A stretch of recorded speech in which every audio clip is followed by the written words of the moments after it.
makes you feel inside when you know you about to get it.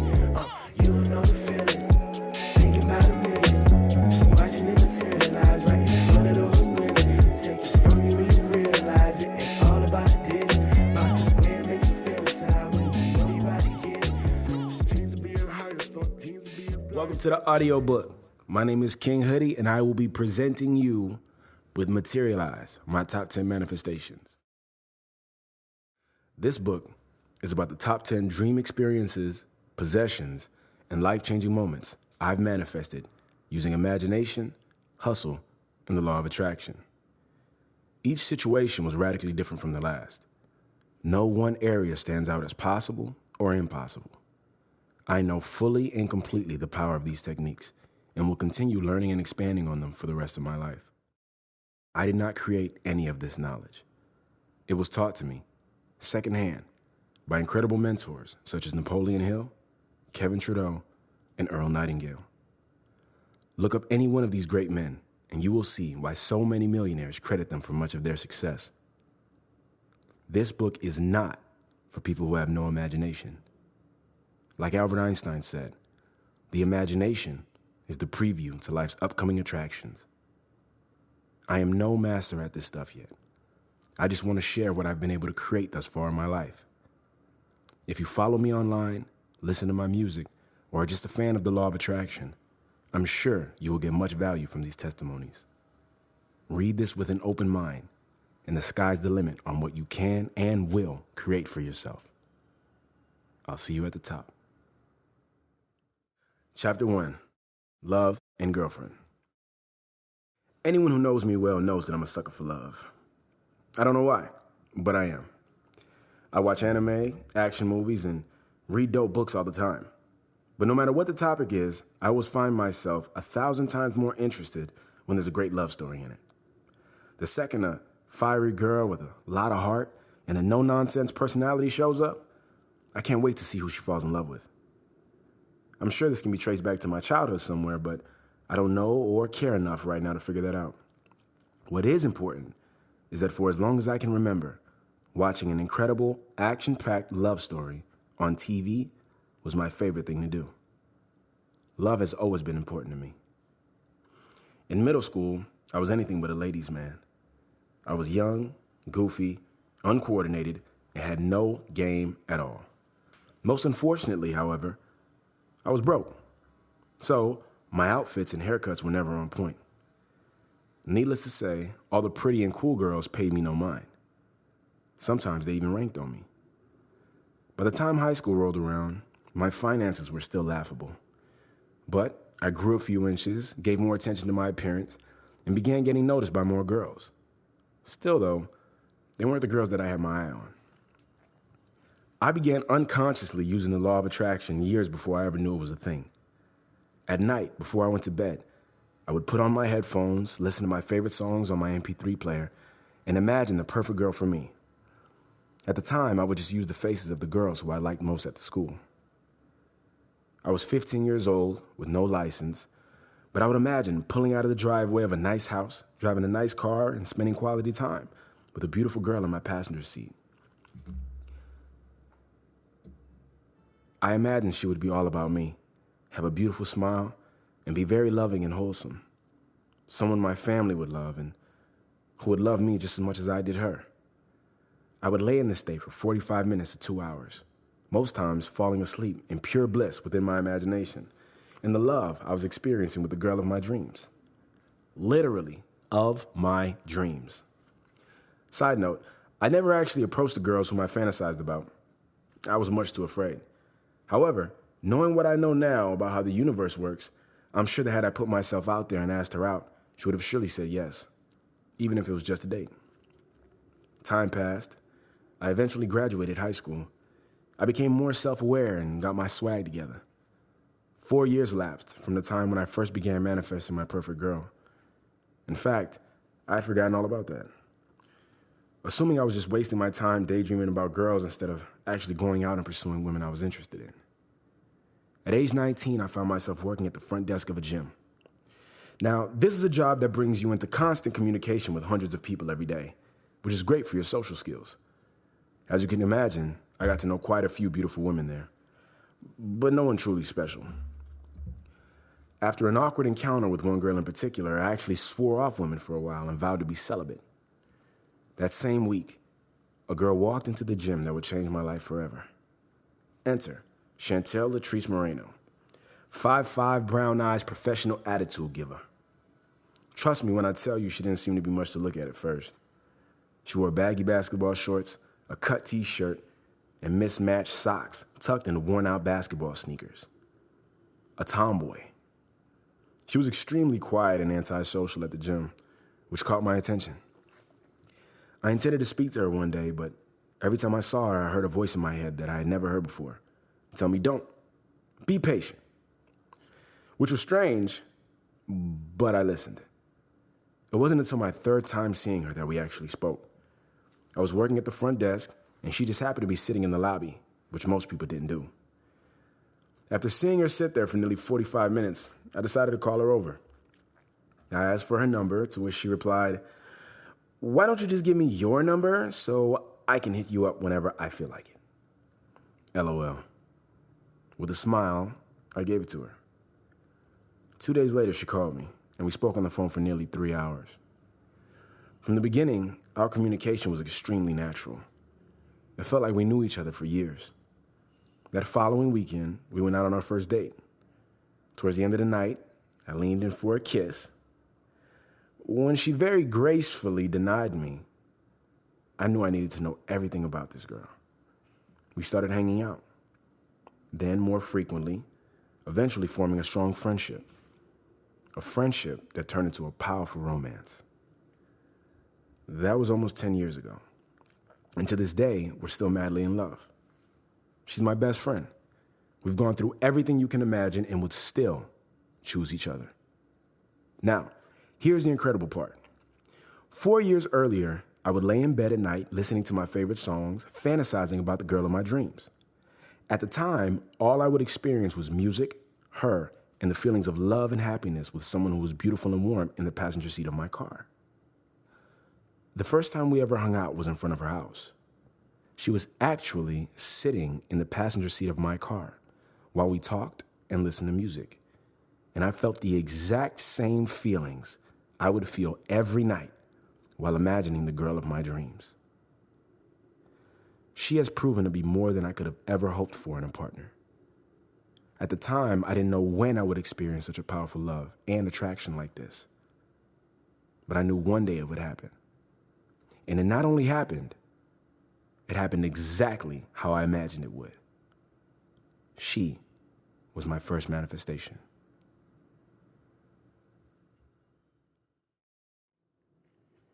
Chapter 2, Music Career. I've always loved music. My father has an incredible ear for quality. And when I was young, he would play some of the best music in the world all throughout the house. My mother lived her life with the radio on. I believe it's only natural that either me or one of my siblings would have done something in music. Before I started rapping, I never had a talent or a special thing I did well. No sports, no good grades, no drama club, not even the chess team. I was very much a gray area kind of kid who just loved to sit in front of the TV and get transported to as many other worlds as it could take me. Most who know my story know I started rapping after I got arrested and expelled from high school. My sister gave me a notebook and told me to write.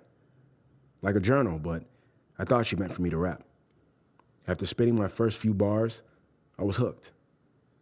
It literally gave me hope that I could not only do something, but the thing I could do well was something that everybody liked and might one day make me successful. After months of smoking weed and writing some high-level amateur bars in my bedroom, I had to put music down because there was no way for me to fund it, and my parents were ready to kick me out if I didn't get a job. I worked at almost every type of job you could imagine. I flipped burgers at Steak and Shake, did retail at Hollister, worked at a gym, a call center, club security, construction worker, moving company, museum. I even did door-to-door Comcast business sales. At that time, I had only been to a recording studio once, paid for by some guys who wanted to start a record label with street money. It would be years until I heard from them again. I was working at a call center for the College Board, helping parents do applications for their kids over the phone. Though my life was stuck inside a cubicle at the time, I still had this yearning for something more. For no reason at all, one day I decided to write a verse, just for myself, to experience that feeling again. A few days later, while I was at the gas station, I got a random call from one of the guys who ran that label. He said he and his team were back in town and invited me to the studio. I went. I got there at around midnight and didn't leave until 6 a.m. After that, I truly never heard from them again. But that experience was so strange to me because I had let music go at that point in my life. However, I'm a firm believer that if you let something go and it comes back to you, it's truly for you. Even after that realization, though, real life had its hands on me and I needed to make money. So I still left music alone and focused on how I could be successful without it. After leaving the call center, I began working at a moving company and attending Trinity Church in Miami Gardens. I also developed a habit of watching YouTube videos on successful people so I could hear their stories. With so many videos online, it felt like the Wild Wild West. And I didn't really know who to listen to. With so many different theories about success, it was easy to get lost. I just wish that I could find a one-stop shop that had all the best information from all the greatest people in one place. Ask, and you shall receive. One day at church, a man by the name of Dave Martin came to speak.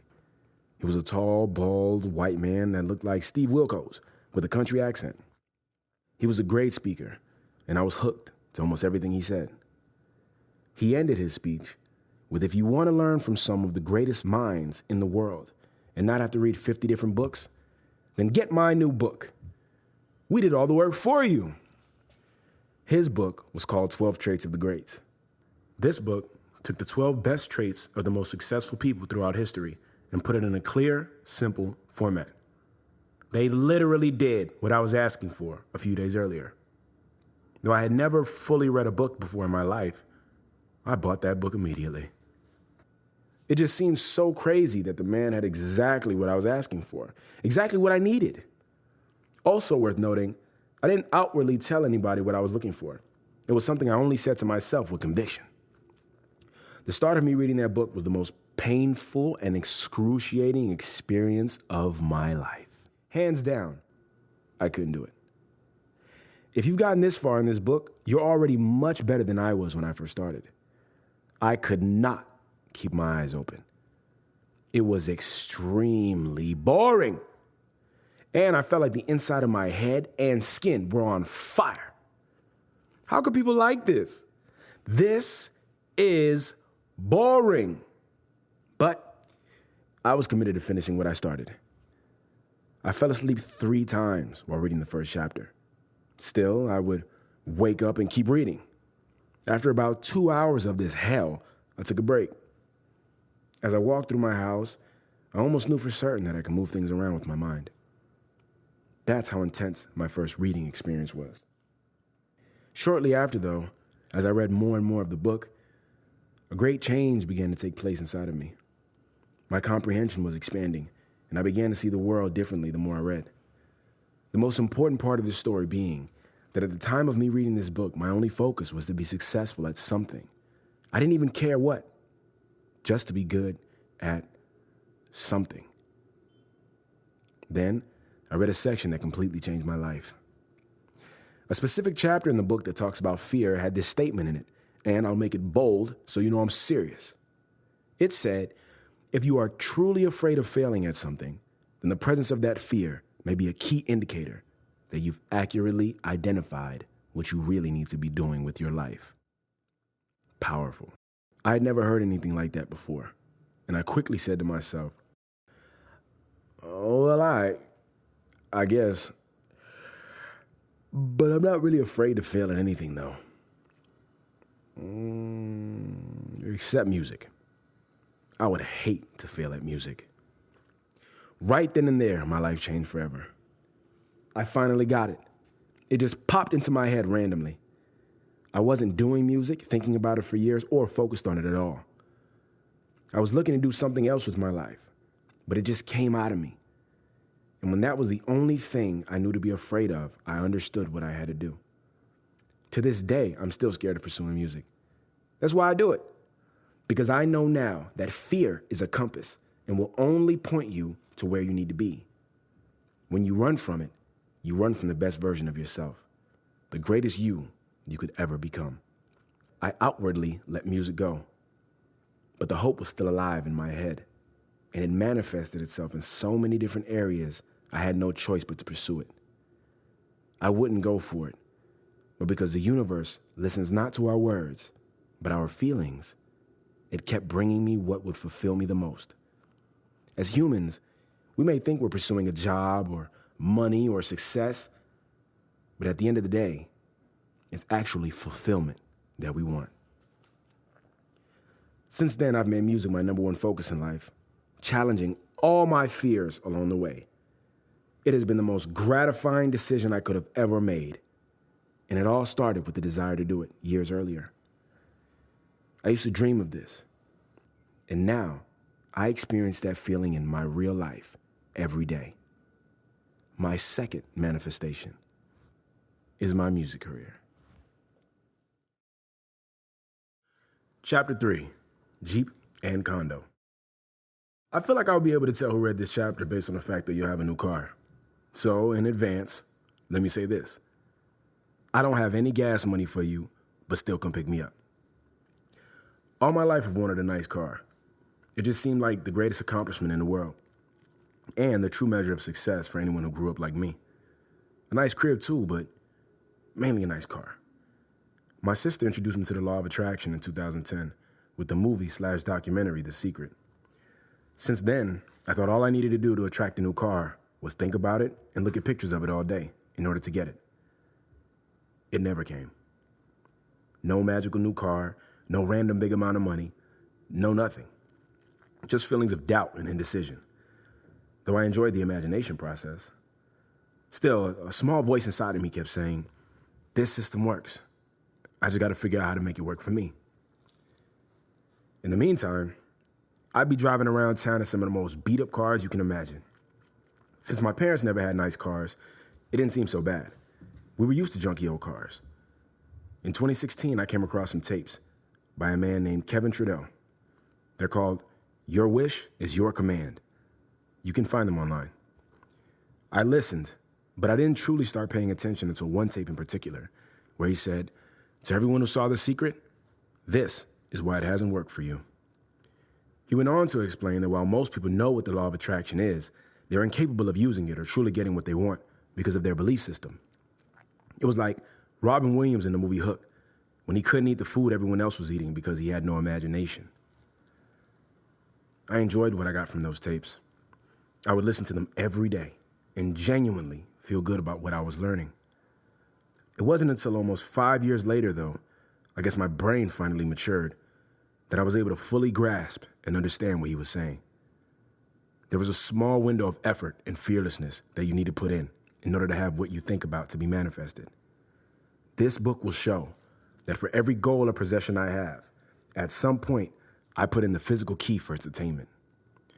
That could be as big as going shopping for the thing you want, knowing you have no money to purchase it, or as simple as being brave enough to ask someone for what you want directly. Whatever it may be, some effort is required while envisioning having what you want. At some point in 2018, I began to like Jeep Wranglers. I'd never wanted one before, but they started looking nice to me, so now I wanted one. I would take pictures of nice Jeeps I saw on the street. I would Google ones that were hooked up with the big tires and no doors. I would even go on the Jeep website at night to build my own custom model, logging off when it got to the order now and payment section. I even did the scary thing of actually going to the Jeep dealership with my beat up old car parked way in the back just so I could test drive one. This was always the scariest part for me because I felt like the salesman would just smell that I didn't have any money and treat me like shit for it. It's funny how what we fear never actually happens. I test drove a Jeep 4 times at different dealerships, and the salesmen were the nicest people you could imagine. They wanted a sale. In 2020, I found myself without a car. My 2008 Infiniti M35 that had more problems than I could list completely broke down on me. I was carless, with no money, and no help to get a new one. My friends kept telling me to go grab a small Nissan off the lot, something I can afford. But one thing I know about God and the universe is that when I, in particular, want something new, they will take away or break my old thing, just to push me out the door to get it. That's their way of telling me it's time. At this point, I decided to stay positive about things. I said to myself, well, I need a car, and I want a car, so I might as well mash those together and get what I want. I decided to get a Jeep. But Jeeps are expensive, and I had never been to the dealership on my own to actually purchase something before. I was nervous, but just said, fuck it. I got nothing to lose. If this don't work out, I can always go get that bullshit Nissan. LOL. No offense to Nissan. I started calling all my friends who had Jeeps and asked if they knew a good salesman they could connect me with. I put up a post on Instagram saying, I'm buying a Jeep this week. Who got the hookup? I still didn't know what I was doing, but figured that if I fired in that direction loud enough, help would come. And it did. My friends sent me to different dealers, and I spoke to each one like I was the richest man in the world. Y'all want these specs, this color, this year, and it has to have a 3-piece hardtop with automatic windows or no deal. Cocky and confident. Once I test drove a Jeep, and instead of leaving a lot, I snuck back into an open Jeep and sat in it for 45 minutes. It had to be 120 degrees in that car. But I knew I needed to feel myself behind the wheel. I made a video of myself saying, this is my new Jeep. I'm so happy and blessed to have it, with 100% belief that it would be mine. I would watch that video every night, studying every angle of the Jeep I could find. That same week, I ended up at Arrigo Sawgrass. I didn't have any money, but I did have credit cards. I took out cash from my credit cards to cover the down payment and drove off the lot in my very own Jeep Wrangler. Miraculously, they didn't need any paperwork from me, no proof of income or anything like that, which was perfect because as an artist, I don't have much of that shit anyway. Though technically getting a Jeep at that point in my life was out of my league, I wanted it, envisioned myself happily in it, and stayed positive throughout the entire process. I just kept firing in that direction until I got it. The path to what you want won't always be obvious, but if you want it badly enough, you can confidently see yourself in it, and if you send some, no matter how small, action in that direction, you will have it. Just like I did. Now, my condo, on the other hand, was a different story. This was actually a subconscious manifestation. The truth is, when I was looking for a place to live, I didn't know what sort of spot I would get myself into. I just knew one thing. I was not moving into the projects. I told myself, I'm gonna get some fly shit, and I'm not moving to the projects to be cool and affordable. F that. I like to travel, and I love looking at images of the road or different cities I intend to visit. Google Chrome allows you to change your search background image, so I decided to make it something travel-oriented. I chose a downtown cityscape. It was an image of just buildings and a nice view from high up. I reached out on Instagram again saying, I'm looking for a place. Who got me? A friend of mine who was a realtor started working with me. Again, something I thought I couldn't afford. FYI, the seller/landlord pays the realtor, not you. I looked at a bunch of different areas in Miami, ultimately thinking I would just find a place in my own neighborhood, N&B. My friend said he found a spot downtown in my price range. I went to see it, and I loved the raw concrete style of it. I put money down without thinking twice, because I knew I liked the spot. After moving in, my homie Leo came over to visit. He said, this is a nice place, while sitting with his back turned to my balcony. I agreed with him as I opened my laptop. Then I laughed and couldn't believe what I saw. I said, bruh, it's funny. I manifested this place without even knowing it. He said, how? Then I turned my computer screen to show him my Google Chrome background image. The image was the exact same view I have from my balcony. A cityscape. I didn't really have any purposeful intention on moving downtown. It just sort of happened that way. But once I noticed my background image again, I realized that it wasn't random. I subconsciously chose the exact same view that I saw on my computer every day. Major key. Keep the images of what you want in front of you at all times. Whether consciously or unconsciously, you will manifest it. Print out a picture if you need to. Change all the background images on your phones, tablets, emails, computers, anything you can. You will attain it. My third manifestation. was my Jeep and my condo. Chapter 4, Revolt Music Conference. In 2017, Diddy would bring the Revolt Music Conference to Miami at the Fontainebleau Hotel on Miami Beach. Oddly enough, 1 week prior, Hurricane Irma hit Miami, and there was damage everywhere. There was massive flooding, power outages, road closures, broken trees and trash all over the streets. Oh, and I can't forget the food and water shortages at all supermarkets. After the hurricane, the government gave out free food stamps to residents of Miami-Dade County. They set up these massive tents at notable locations like colleges and parks, and the people showed up by the thousands. My producer, Sean Yee, and I went to Amelia Earhart Park and stood in the longest line I have ever seen in my natural-born life. For what had to be 2 miles, people were lined up to get food stamps and feed their families. Keep in mind, this is Miami. For those who don't know, after a hurricane, there are no clouds left in the sky, so the sun is beaming down on us. We got there at 9 a.m. and didn't leave until 1 in the afternoon. We stood in that line for 4 hours just to receive temporary food benefits on a debit card. While in line, however, my brother-in-law, Dimitri, a.k.a. Bones Vision, hit me up and said he had a pass for me to get into the Revolt Music Conference. I had gone every year at this point, but I had always either snuck into the event or just stood in the lobby and talked to people. I knew I would get in this year, I just didn't know how. To know something good is going to happen for you, you just don't know how, is an incredible place to be. I was happy that now there was a way for me to get into the event, but I was sunburnt, tired, and unprepared after spending my whole day in a food stamp line at a park. Still, one thing about me is I never make excuses. I rushed home, changed my clothes, and was out the door. Quick side note, Murphy's Law. Whatever can go wrong, will. I've come to understand that anytime you're going for something great, all sorts of things will go wrong before you get there. It's like the universe is testing your mettle one last time to see if you really deserve it. When I got outside, I had a flat tire. How I got home so recently and the tire was so flat is beyond me. But I was stuck.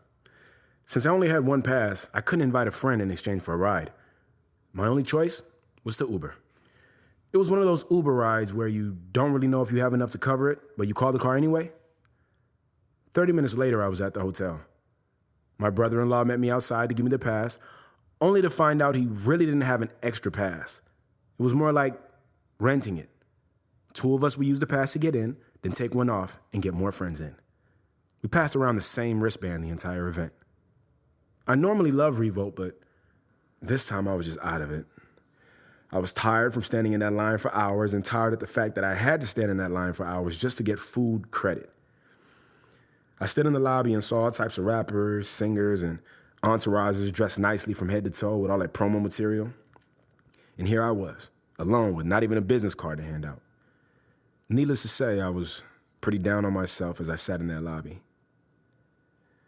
I felt like I was wasting my time there, and I was just about to leave when my brother texted me, "Yo, you should come to this panel I'm in." I was like, all right, whatever. I used my borrowed wristband to get into the panel and took it off once I was inside. It was a panel called The Recording Industry, and the panelists were Fuzzy West from Priority Records, Ghazi Shami of Empire, Ted Lucas from Slip and Slide Records, and Arnold Taylor from South Coast Music Group. I sat in the back of the room for about 15 minutes while they answered questions from the host on stage. My brother kept telling me, "We gotta find a way for you to get the mic." I wasn't as eager as he was, though, and this didn't seem like the proper setting. It was a very chill panel where these industry veterans were just talking. I guess they were running behind schedule because the host said they wouldn't have any time for questions from the audience. When he asked his final question to Ted Lucas, Ted responded, "Hey, man, I know you may want to know that, but there's a lot of people in this audience who pay good money to be here and have some of their questions answered. Let them ask some questions." Reluctantly, the host agreed to allow 3 questions to be asked. 1 man stood up, 1 woman stood up, and I stood up. The man asked his question and sat down. The woman asked hers and sat down. All the while, my heart is pounding because I know that when I grab the mic, I have to do something spectacular. I'm running through all the good verses I have in my mind, and I choose my favorite one about Miami. At this point, I'm as nervous can be. It's finally my turn. With sweaty palms and full anxiety, I walk up to the mic. As I go to reach for it, a worker of the event quickly walks up and snatches the microphone away. He said, "We're done here. We're out of time." I was genuinely shocked. But then again, Murphy's Law. At this point, I'm the only one standing up in the aisle, looking stupid and pretty embarrassed. Everyone just saw me get played. As he walked away, however, the audience and I started getting pretty rowdy and upset, mainly led by instigation from my brother, screaming from the back of the room, "Hey man, let him ask his question. We paid good money to come to this event." Finally, this guy, with an attitude, mind you, came back and roughly gave me the microphone. I paid the attitude no mind. Addressing the panelists, the only thing I said was, "So I actually don't have a question. I just wanted to know if I could spit a 16 bars for y'all." My question was met with immediate groans from the crowd, who obviously didn't want to hear any whack rapper bars today. While the crowd was still cringing, I just went into my flow. I told myself, I'm only stopping when I either run out of breath, can no longer hear myself due to all the screams from the crowd, or they come take this mic from me by force. Luckily, the better option took place. I literally, just by being fearless, shifted the energy of that entire conference room, ultimately getting a big standing ovation from the entire audience and all of the panelists on stage. Even the rude stage worker shook my hand as I gave him back the microphone in the same manner he had handed it to me. For the remainder of the conference, I was treated like an A-list celebrity by everyone who saw what I had done. I met tons of people and still have many lifelong friends because of that moment. I think the most important thing that I took away from that day was confidence in myself and in my abilities. Even when you're technically doing something wrong or against the rules, if you come at it with heart and determination, you can create one of the greatest moments of your life. Trust me when I tell you the best feelings and experiences of your life are on the other side of fear and taking a chance on yourself. Work on your skills until you can go toe-to-toe with the best. Then, just be fearless enough to perform any and every time you need to. Just bring it, man. And I promise, you'll see every door open up for you and give you more than you could have ever hoped for. Just do it. Every time I post a video of what happened that weekend, I always get back testimonies about how incredible what I did was and how these people wish they could have done the same thing. Well, you can. There's no special power behind this. We are all scared. The difference is, I will do it scared, knowing what's on the other side is better than where I am now. Most people will choose not to do it at all because they don't know what's on the other side. Those people live life upset that their dreams aren't coming true. But not me, and not you. I got 10 times more than I could have ever dreamed of that weekend. I didn't know how, but I knew I was going to be in the room, and the universe answered in the form of my brother's extra, but not so extra, wristband for entry. My fourth manifestation was attending the Revolt Music Conference in 2017. Chapter 5, Sway in the Morning. This will most likely be my favorite chapter in the book for the simple reason that I used a technique I never used before to get on Sway in the Morning. A technique I learned 10 days before going live from their headquarters in New York. First, let me say that being on Sway in the Morning was the culmination of a lifelong dream. Me and my homies would watch Sway freestyles for hours on YouTube, choosing the best ones to replay, emulating the artists we liked the best, and doing our own freestyle ciphers at the house. In my opinion, Sway taught my whole generation the art of freestyle. For as long as I've been rapping, I've wanted to be on that show. I also have to give immense credit to my brother-in-law Bones' vision, yet again. Had it not been for him, I would have never met Sway in person. In 2019, the Sway in the Morning cast decided to live stream their show from different cities across the country, and Miami was on their list. Bones hounded me for weeks to make sure I went. He said it was a contest, and whoever won the contest goes up to the big station in New York. I don't like contests. So I told myself I wouldn't go. I eventually realized that my ego was encouraging me to make a stupid decision. I told myself that if I really am the best, this would just be another chance for me to prove it. I'll sign up and win this contest. They set up shop at Wood Tavern in Wynwood. The event started at 8 a.m., so I told myself I'd beat the competition by arriving at 6 a.m. Though I got there at 6 a.m., I still wasn't first. By the time I pulled up, there was already a line around the block. Now, before getting there, I had already told myself and the universe I was going to win this thing. So I was confident the stage would be set for me to do so. And it was. Though there was a line, the very first person in line just happened to be a good friend of mine named Cool People. As I walked by him, I said, "Hey, Cool. Yo, I would love to come talk to you, bro, but as you can see, I'm on my way to the back of this line." He said, "Man, come over here, bro." As I skipped to the front of the line, I thought to myself, you all saw and heard that. Front of the line, here I come. I told the guy who I stood in front of, "Man, I mean no disrespect to you, bro, but I'm about to let a lot of people in with me." Luckily, his response was, "Bro, I'm not tripping. I'm actually a producer, and I just want to get my beats to some good artists." That producer's name is Talvin Payne, and he turned out to be one of the coolest guys I ever met. I did exactly what I said I was going to do. I let a bunch of homies in with me. Good thing, too. Since we were all first in line, we got first dibs to rap for Sway. Beyond that, the event turned out even better than I could have hoped for. It wasn't even a contest.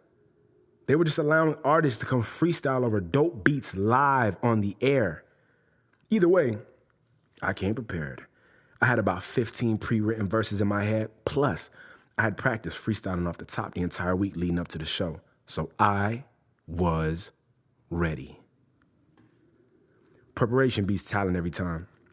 And it'll make you look like a genius when opportunity presents itself for you to show out. So I showed out. When my name was called, they played a beat and I ripped it. I instinctively selected one of the pre-written verses that fit the vibe. People screamed from me, Sway showed me love. And although Heather B said she was only looking at my body, I took that as a good sign. After the show, most artists just walked out of the venue like it was another regular day. I snuck into the back. While back there, I met the beautiful and wonderful Kelly Kincaid, the producer of the show. She said I looked familiar and asked if I had ever been on their show before. I said no, but I would love to come to New York and see you guys. We exchanged contact information and I left there feeling like I had just won a Grammy. During that time in my life, I was doing part-time work at the ICA, a museum in Miami. I was an art mover, and it was one of the best jobs I ever had. Super cool people, good money, and flexible hours. Soon after the show, I had sent messages to the producers of Sway in the Morning, but got no real confirmation of me coming up to New York.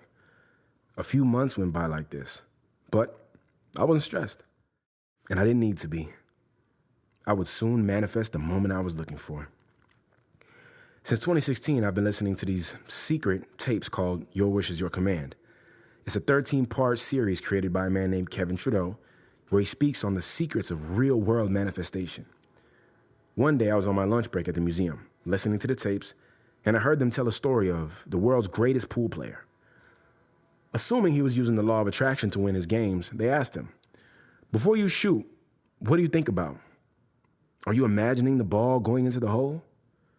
He paused for a minute and replied, "No, I hear it." That was game-changing for me. For years, I would sit and imagine the things that I wanted.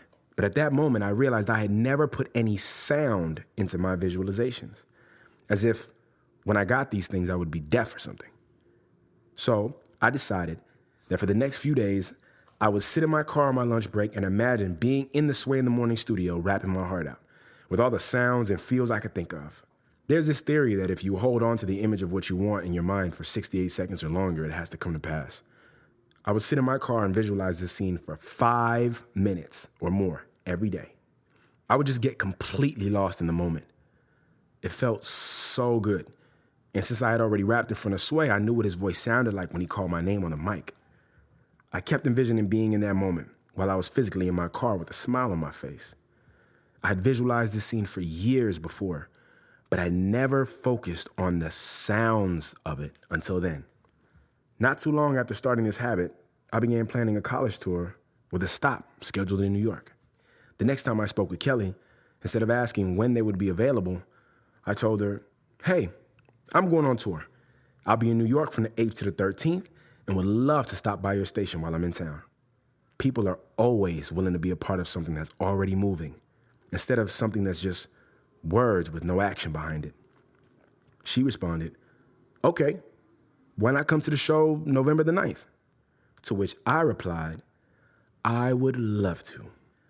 I just got booked to be on Sway in the Morning, live from their studio in New York. The craziest part of this entire story is that if someone would have asked me to draw a picture of what I would look like live on the air a week prior, then printed a photo of what I actually did look like that day, they would be identical, down to where I stood, the color of the headphones, black Beats by Dre headphones, and the two-tone shirt I was wearing. It all came from my imagination, 100%. So far in life, this has been one of my most celebrated accomplishments. And get this, when I told my friends how I did it, the practice, the car visualizations, and imagining the sounds, they immediately said, "The world doesn't work like that." And the reason I got on is because of years of hustling and just getting noticed. They made it sound like it was random. I couldn't believe that. But their comments made it clear to me that this powerful law of attraction isn't built for everybody. Some people just don't want to know that they have that much power over their lives and the world around them. It's simpler just to work, get paid, and live a carefree life. But not you and I.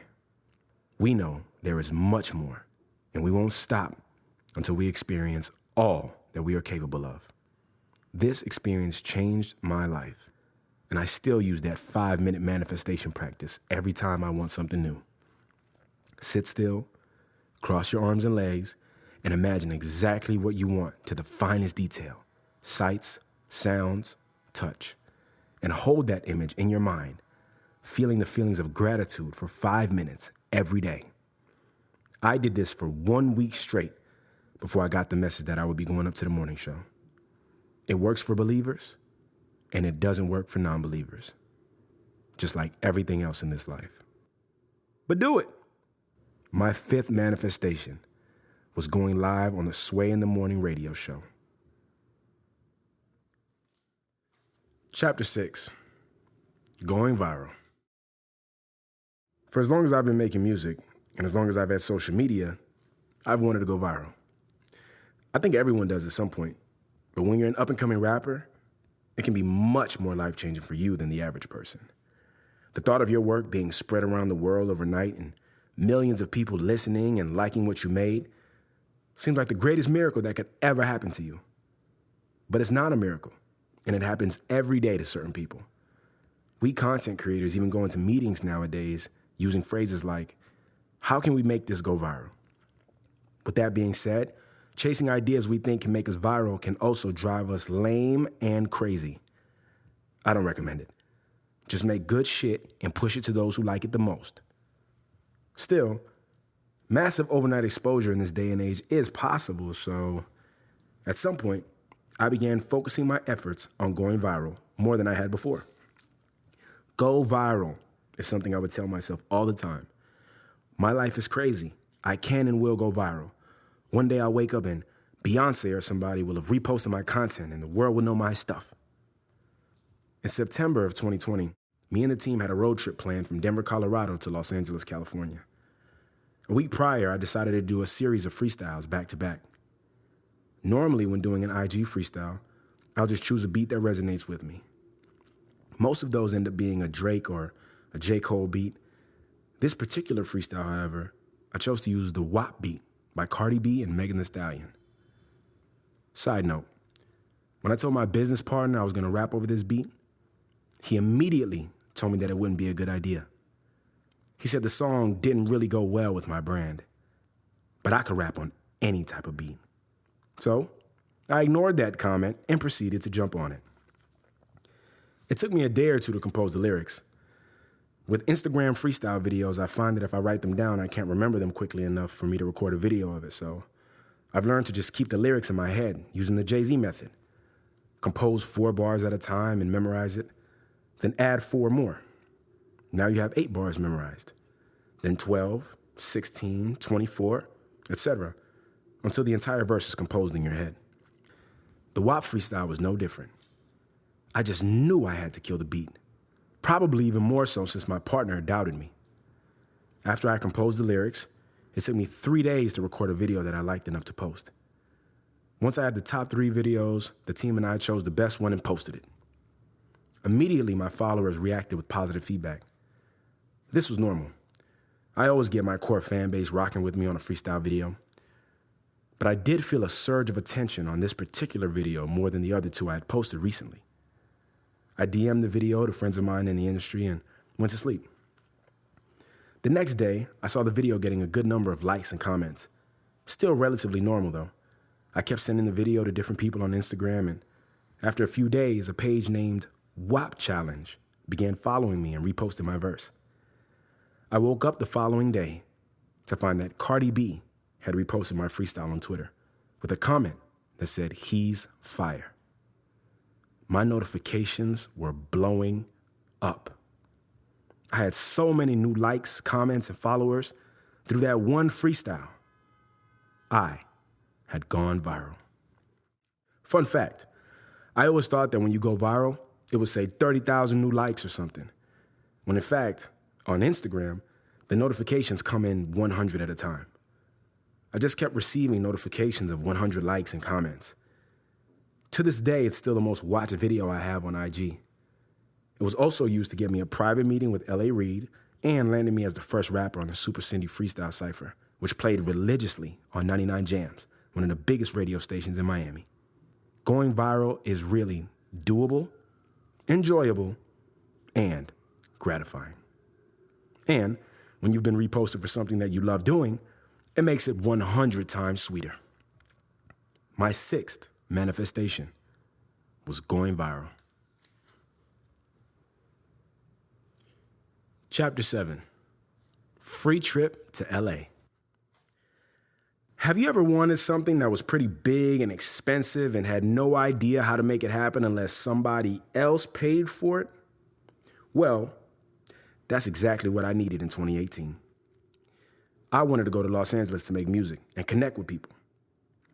But I didn't have any money, no funds for travel or lodging, and I couldn't possibly see how I could do it myself. Still, staying positive and figuring shit out is what I do. The way I see it, if I can't do it alone, then I would need some help. Help in the form of someone else paying for my travel and lodging. But who and why would someone do that for me? I'm not signed to a label, don't have a manager, and no wealthy sponsors or relatives to hook it up for me. What I did have, however, was the law of attraction and belief in myself. A box of t-shirts I hadn't sold yet and an Instagram post saying, "Hey guys, buy my new t-shirts and fund my trip to LA," was all I could think of. These were shirts that I had for a while, but once I told people my intentions, they began to sell. A few friends bought some. One friend, Tim, actually bought 2 shirts for $100. The shirts were only $20, but he said, "Here's $40 for the shirts and $60 for your dreams. Go chase them, bro." That touched my heart. I sold maybe 6 shirts in total, nowhere near enough to fund a trip to LA. But it's funny how the universe works. I had it constantly in my mind that I was going. I just didn't know how. And I would tell people that. I told everyone I knew, I'm going to LA soon. Around this time, my friend T was going through something, and I had to collaborate with his sister on how to help him. She asked about my music, and I told her about my plan to go to California to hustle out there. A few weeks later, she called me. She asked if I was still interested in going to LA. When I told her yeah, she did something that I would have never expected. She said, "Well, my brother's birthday's coming up, and if he wants to go with you to LA, I'll pay for your whole trip, travel and lodging for 10 days. My mind was blown. I mean, I knew she had been successful with her business, but I didn't know she was balling like that. I immediately called T and asked if he wanted to go to Cali for his birthday. He said yes, and she booked our flights and hotel. She paid for all of it. If there was a checkbox in my mind, I would have checked off, paid for a trip to LA? Check! I couldn't believe how fortunate I was. We spent the next 10 days in California, meeting people, seeing the sights, shooting music videos, and were even invited to Capitol Records for a meeting.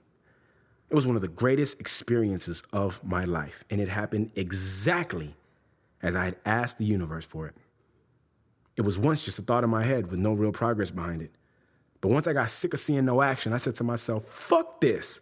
Let me just use what I have, sell some shirts, and figure this out. That small act of selling those t-shirts with intention and starting where I was enough to set the whole ball rolling in my favor. This worked for me and continues to work for me now. You just need to focus on what you want. Send out some loud, real-world energy and words in that direction, and it will come to you. Loud, real-world energy could be as big as screaming outside with a sign or as small as a story post on Instagram. Just let the world know what you're going after with force, and somebody or something will come to your aid. My 7th manifestation was a free trip to LA. Chapter 8, Song on the Radio. You know that scene at the end of Hustle and Flow when Terrence Howard is in jail, but his song is on the radio and he feels like the man? Well, that's exactly how we all feel. For every musician on earth, being on the radio is one of the greatest accomplishments you can have.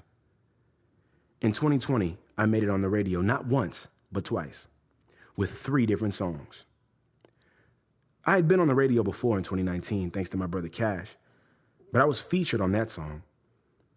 I never had a song of my own on the radio, but I did have a notebook in which I wrote down all my goals and affirmations.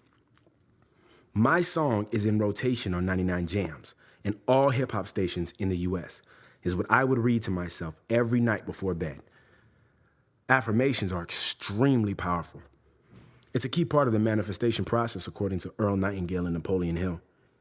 In their teachings, they would instruct you to write your major goal or definite chief aim on a card. Keep it with you at all times and read it aloud every day. I made a card, placed it in my wallet, and I still keep it there. I took it a step further, too.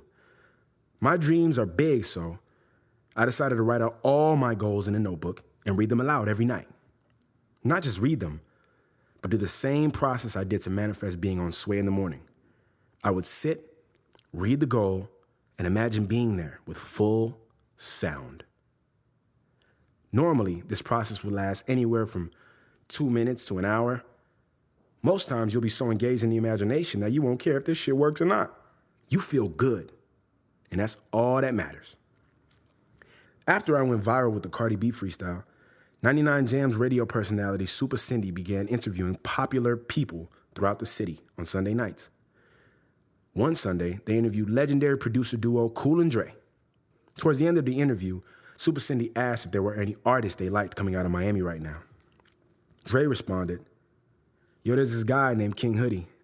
I really like him and his whole team." The next day, when the tags and reposts got back to me, I couldn't believe it. I knew Dre, but in this game, most people won't co-sign you unless you're signed to them or earn money for them somehow. He did this 100% off the love, and for that, I am extremely grateful.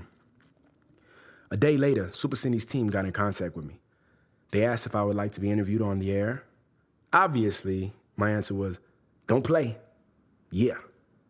They asked me to send over 2 songs to be played during the course of the interview. The team and I were in Cali at the time, so the Sunday I landed back in Miami, we did the interview. It was over the phone due to COVID. The following week, my interview was set to go live on the air. We had just planned to repost a song on the radio and interview from home until I realized something. I was about to be on the radio. The culmination of a lifelong dream was happening to me. On the road to success, so many of us get used to the hustle and bustle and small accomplishments along the way that we won't be present during the realization of a lifelong dream. We may not even realize it's happening while we're in the middle of it. Don't miss your dreams as they're happening to you. I decided this was a major moment, and we should treat it that way. We invited all the homies and some girls to the parking lot of 163rd Street Mall to celebrate the moment the song played. When it finally went live, we screamed, popped champagne bottles, and went crazy in that parking lot. My first song on the radio was Feels Like God. My second song on the radio was How Deep. They played them both back to back. In that moment, I didn't care what came next in life. Me, Puerto Rican Haitian kid from North Miami Beach, just went live on the radio and did it independently. That moment was worth all the years of hustling, fighting, and showing my worth in the face of every adversity I had gone through to get there. The crazy thing was, I had forgotten my intention to manifest this. The next day, back on the grind, I opened my notebook to write a song, and I saw my affirmations from 2019. On the list was, my song is in rotation on 99 Jams and all hip-hop stations in the U.S. I just looked at it, smiled, and checked it off the list with one thought. My dreams are coming true. My 8th manifestation was having my song on the radio. Chapter 9, Business Partners. I spent the majority of my childhood alone, the only boy in a house full of girls. Still, I knew that in order for me to be successful in life, I would need the help of other people. And once I decided to create my own record label, it became increasingly obvious that I would need some business partners. When I first started making music, the only support I had were the homies from the neighborhood. At first, I thought that was all I needed. But if you plan on making music professionally, at some point, you'll have to start working with people who want the same. My friends were the best of friends, but had zero knowledge of the music industry and didn't have the same passion for rapping as I did. So I began to realize I needed to surround myself with people who wanted what I wanted. But coming from NMB, the motto was to not be too friendly. And I really didn't know where to start. The beautiful part about the law of attraction, and I got this from The Secret by Rhonda Byrne, is that from nothing and nowhere, a way will be shown to you.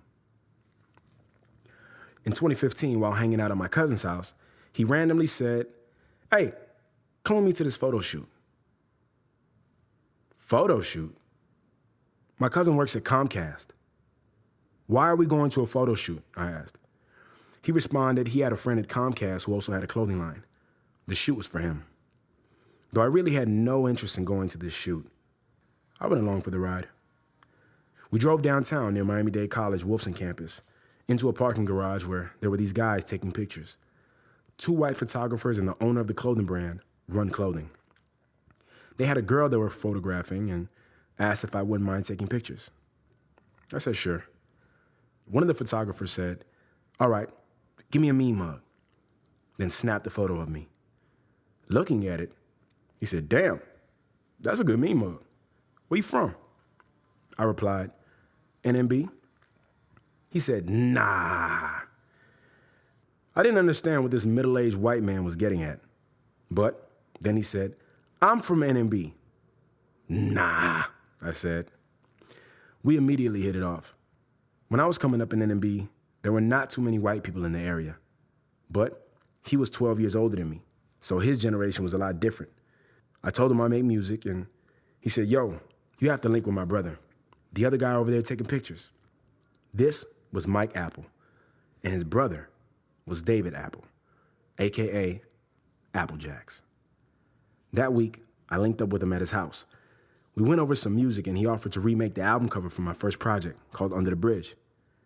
He took a very amateur cover art that I had and made it something that could stand the test of time. He made it amazing. FYI, Apple does it all. Photos, videos, graphic design, production, styling, you name it. Since then, we've been inseparable. In the beginning stages, though, it was more so me pursuing my own dream and Apple just helping out while pursuing his. Not really that team feeling I was looking for.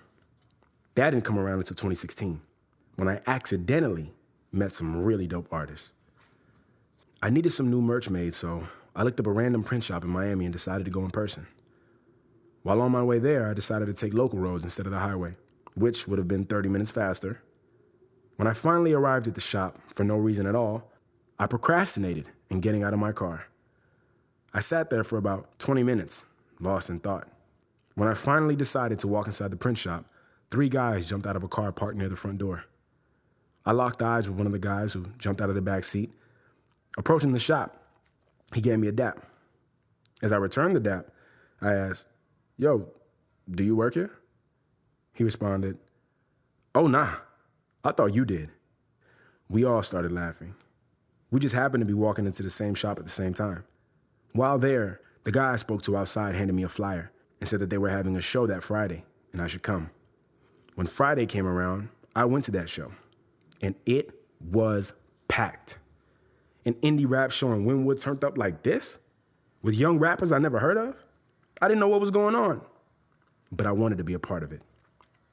At the end of the night, I was sitting in my car, happy I'd gone to the show, but with feelings of deep loneliness inside. I said to myself right then and there that I wanted a crew of dope artists around me that I could build with. In that same instant, before I pulled out of my parking spot, the homie who invited me sent me a text with the address to the after party. Instead of going home, I decided to go there. I had even more fun at the after party than I had at the show. That homie's name was Jerome Mello. That night, I met Dina Adine, Riot World, and a bunch of other cool creatives. We began building together and pushing the Cool Era Collective in Miami.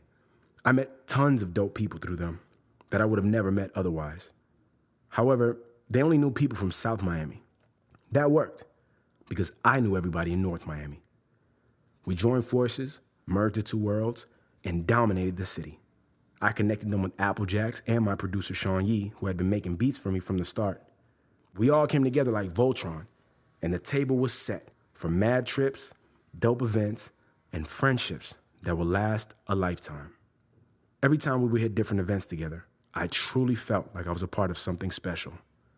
We just felt like the mob, you know?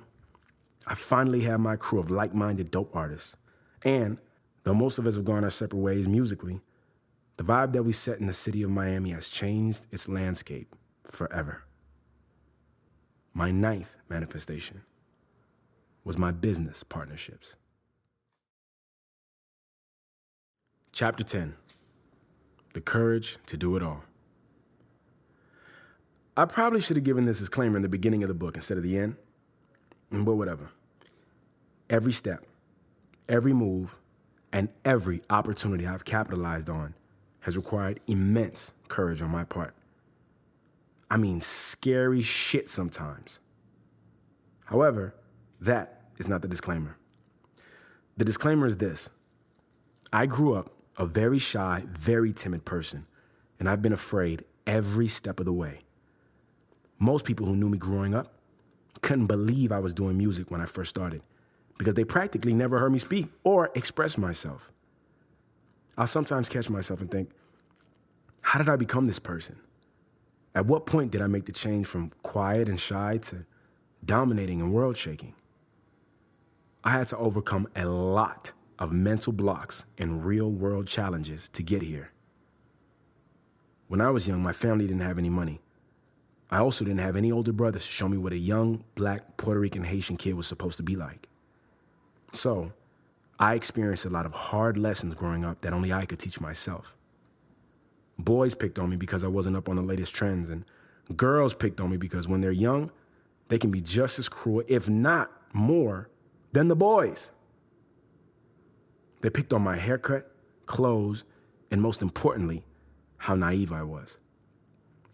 This put a lot of fear and self-doubt in me at an early age. Things really didn't change for me socially until I started working at Planet Fitness. Before then, I was extremely socially awkward. But once I got hired at that gym, my life changed dramatically. I was hired as a front desk representative. My job duties included cleaning machines and checking people into the gym. But my main responsibility was to sell memberships. I had never been obligated to speak to so many people before. My previous job, Steak and Shake in Hollister, never required me to talk this much. Every single person that walked into that gym, I had to either engage in a conversation or sell them a membership. At first, this was extremely nerve-wracking. But after I learned what each membership entailed, I was selling like a pro. I would give a tour, then be very nonchalant about whether you joined or not.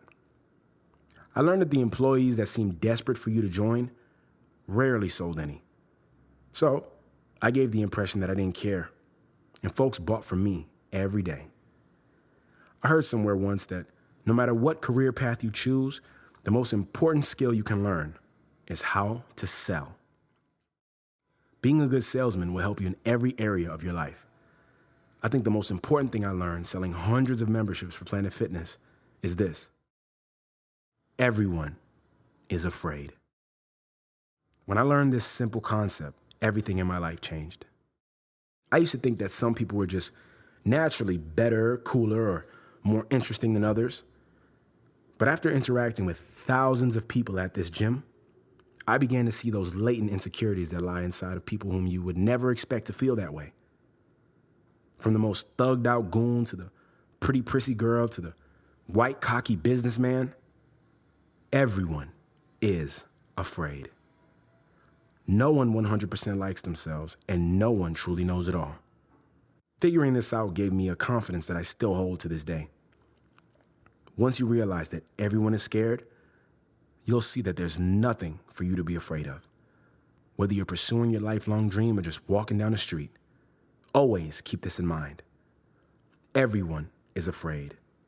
Nobody is perfect, and no one has all the answers.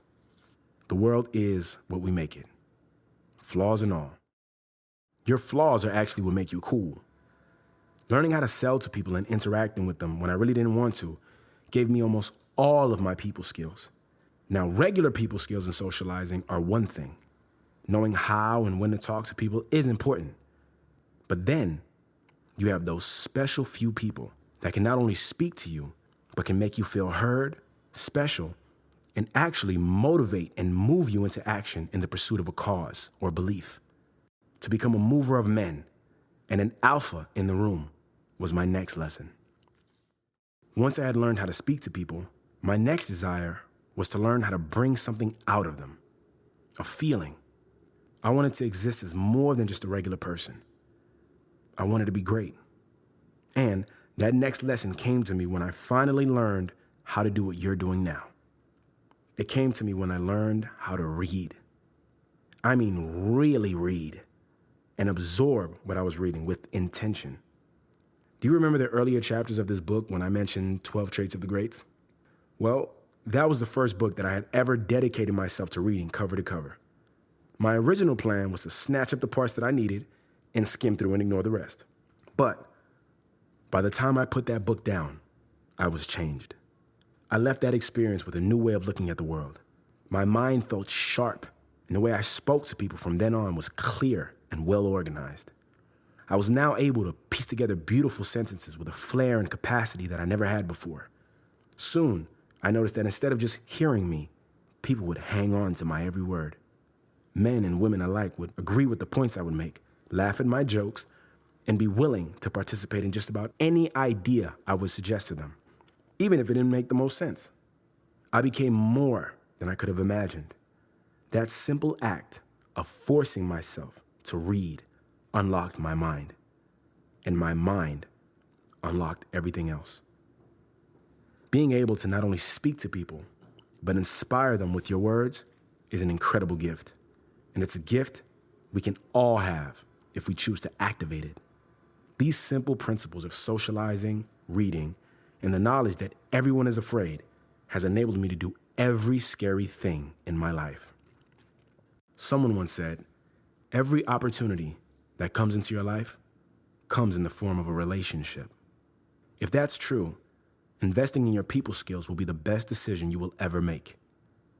Another person once said, everything you want in life is on the other side of fear. Be fearless, and remember that everyone is afraid too. And once you do what everyone else is afraid to do, you will rise above the masses set yourself apart, and get where you are going. You have all the power you will ever need inside of you now. Be strong, be brave, be patient, and do what you're afraid to do. Then, not only will I see you at the top, but I'll be eager to hear your top 10 manifestations. My 10th and final, but actually my first, manifestation was the courage to do it all. My name is King Hoodie, and this has been Materialize, my top 10 manifestations.